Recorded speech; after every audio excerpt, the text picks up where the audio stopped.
एक भांजे ने अपनी मामी के साथ मिलकर अपनी ही सगी नानी का कत्ल कर दिया और ये कत्ल की जो वजह है वो इन दोनों का मामी और भांजे का एक नाजायज रिश्ता। इस रिश्ते को छुपाने के लिए और या यह भी कह सकते हैं कि इस रिश्ते को आगे बढ़ाने के लिए, साथ में रहने के लिए इन दोनों ने मिलकर एक बूढ़ी औरत का कत्ल कर दिया। और यह कत्ल में सिर्फ उसकी सास ही नहीं बल्कि इन लोगों का प्लान 2 लोगों का कत्ल करने का था।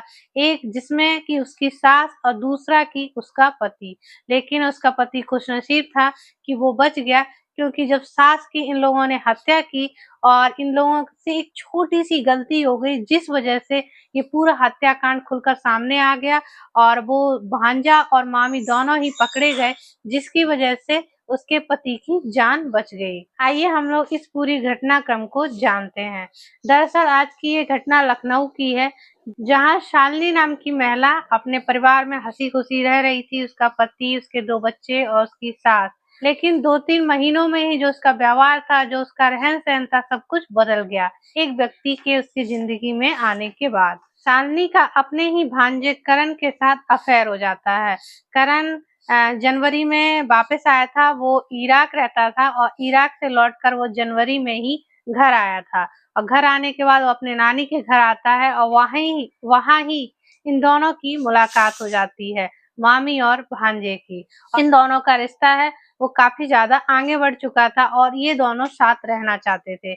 इस बात की भनक उसकी सास यानी शांति देवी को भी हो चुकी थी और शालिनी के पति को भी हो चुकी थी। दोनों ने इन दोनों को समझाने की कोशिश की और जो भांजा जिसका नाम करण है, उसको भी बहुत समझाया और उसको समझाने के बाद उससे कहा कि तुम शालिनी से बात मत करना और यहाँ आने की ज़रूरत भी नहीं है।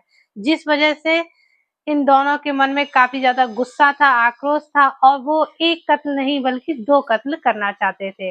पहला कत्ल तो वो अपनी सास शांति देवी का करना चाहती थी और दूसरा कत्ल अपने पति का। जैसे ही सास की हत्या हुई, उसके बाद ही से ये सारा मामला खुलकर सामने आ गया। दरअसल कुछ समय पहले ही शालिनी ने 2 बार अपनी सास को मारने की कोशिश की। पहली बार जब वो ये कोशिश करती है तो उसकी सास बच जाती है, लेकिन दूसरी बार में उसकी सास की मौत हो जाती है। दरअसल कुछ समय पहले वो चाय में कोई जहरीला पदार्थ मिलाकर अपनी सास को पिलाने की कोशिश कर रही थी, लेकिन उसकी सास ने वो चाय ही नहीं पी, जिस वजह से वो बच जाती है। लेकिन 10-15 दिन के बाद ही उसने रोटी में कुछ जहरीला पदार्थ मिलाकर अपनी सास को खिलाया।